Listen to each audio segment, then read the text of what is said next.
I need the ambulance to 842B Popo Road. RD 842B. Got a RD1 possibly by a horse. Her mother's outside with her, she's on the ground. I think she's probably was made a noise. I think I owe my life today to that event. I had to trust that they were going to get us there in one piece, and I knew they would. Just remember, I'll read you out the forecast. I think in any serious accident there is a sense of total helplessness. Goes to the west, I don't know. It's blowing towards the east at the moment. Every time it landed, it wasn't the case of, oh, this is a nice, interesting thing to look at in the helicopter. It was a case of, who's been hurt now. Sometimes they're deceased when we get there, and then there's other times which they're alive when we get there, but we can't render enough medical attention to save them. She's conscious, was made a noise. She's conscious. She made a noise. She responded to her mother's sign. Is there any serious bleeding? I think so. The million as you know.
These rescue helicopters do a magnificent job of serving the people of Northland, but in times of crisis they'll do even more. On February the 22nd, 2011, when Canterbury shook, this chopper flew 3.5 hours to Christchurch to lend a hand. G'day, Dean. Hi, Simon. Despite coming all the way from Whangarei, you were one of the first choppers to get to Christchurch. How come? We were able to do that is because we're able to fly to the same level and standards as the airline. So we're able to fly what we call IFR, or instrument flight rules. So we're able to fly in the cloud in a straight line between Whangarei and Wellington, refueled there, and then straight on to Christchurch. So this chopper is superior to some of the other rescue choppers around? It's just a little bit more capable, it's faster, we're able to carry more fuel. Dean, what's unique about these helicopters and the crews who fly them? Well, we fly 24 hours a day, two-pilot, IFR, or instrument flight rules, the same as what the airlines do. So you're available 24/7? We are. Nest has 3 choppers. One's currently in Auckland, another one's already out on a job, and the third one right here under maintenance. This is a busy operation.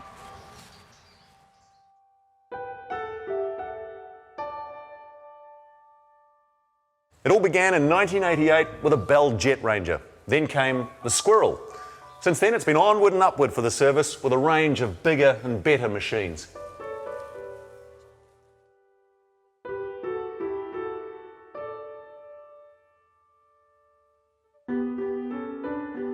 I came from the UK in 1986, and at that time, if we needed to move patients around Northland, either pick them up from further up north or take them down to Auckland for tertiary care, we had to do it in the back of an ambulance, which was a long journey, hard work, dangerous for the patients, time-consuming for the nurse and the doctors that were involved.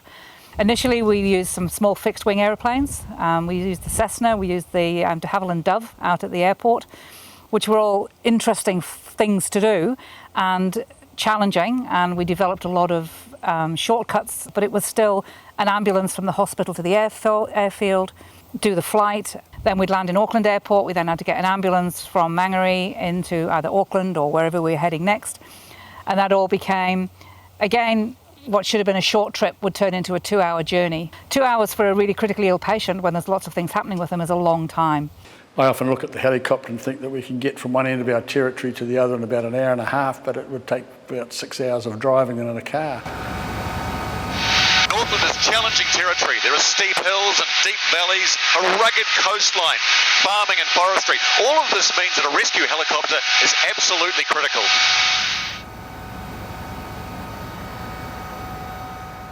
It's been well and truly proven that this service is critical to the people of Northland. Back in 1996 I had a misadventure with a tractor and ended up with broken pelvis, broken ribs, collapsed lungs and heavy bruising. And I thought it was really the end of the world. But as I lay on the grass, the greatest sound I ever heard was this helicopter coming out of the sky and sat beside me. No, I certainly wouldn't have wanted that trip in ambulance. It wasn't an instant recovery, it was a slow job learning to walk again, but I'm still farming and I'm pretty certain this wouldn't be if it hadn't been for that helicopter rescue.